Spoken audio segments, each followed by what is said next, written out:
এবারে শীতের প্রথম পাতাকপি ভাজি। মুরগির চামড়া দিয়ে পাতাকপি ভাজি করেছি প্রথমবারের মতো। অনেক মজা হয়েছিল, আপনারাও চাইলে ট্রাই করে দেখতে পারেন, ভালো লাগবে আশা করি। শুরু করি। আসসালামু আলাইকুম সবাইকে। এখানে হচ্ছে আমি পাতাকপি কেটে নিয়েছি, পেঁয়াজ কেটে নিয়েছি এবং একটা মুরগির চামড়া আমি ভালো করে পরিষ্কার করে বেছে ধুয়ে নিয়েছি আর কি। পাতাকপি পুরোটা দিইনি, একটা পিসে অর্ধেক দিয়েছি। আর এখানে হচ্ছে প্যানে আমি তেল দিয়ে দিলাম, শুরুতে হচ্ছে পেঁয়াজ দিয়ে দিলাম, এটাকে আমি ভালো করে একটু ভেজে নেব।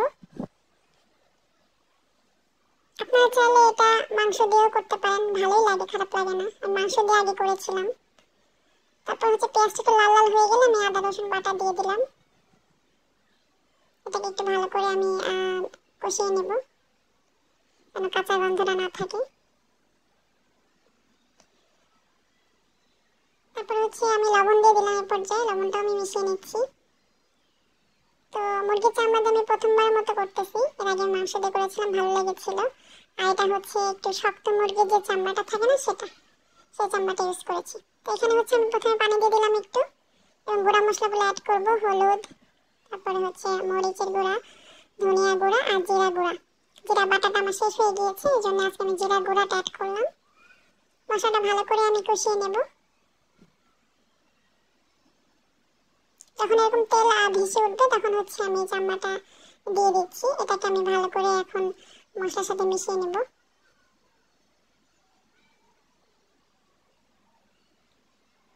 এখন এই মশলাটা অনেকক্ষণ কষিয়ে নেব।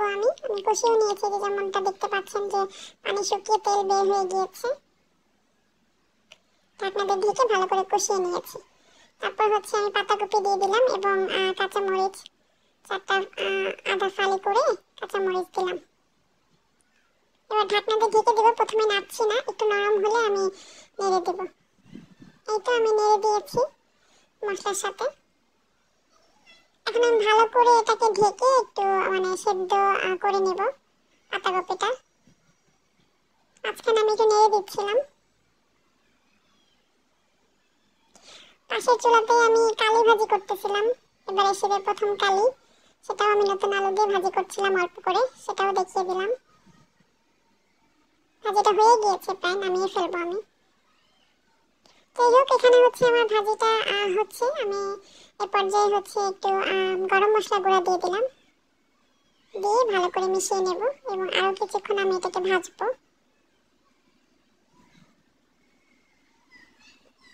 আর এখানে তরকারি রান্না হচ্ছে, আলু কালি দিয়ে পাঙাশ মাছের ঝোল রান্না করব, সেটাও দেখিয়ে দিলাম। এই তো ভাজিটা আমার প্রায় হয়ে গিয়েছে, দেখতে পাচ্ছেন। আপনারা চাইলে পর্যায়ে ধনেপাতা অ্যাড করতে পারেন, আমার বাসায় ধনেপাতা শেষ হয়ে গিয়েছিল, তাই আজকে আমি কোনো কিছুতে ধনেপাতা অ্যাড করতে পারিনি। আমি হয়ে গিয়েছে, আমি নামিয়ে নেব। এটা আমি নামিয়ে নিয়েছি। এটা হচ্ছে আমার ভাজির ফাইনাল লুক। অনেক মজা হয়েছিল, আলহামদুলিল্লাহ। আপনারা একবার হলে ট্রাই করে দেখবেন, আশা করি ভালো লাগবে।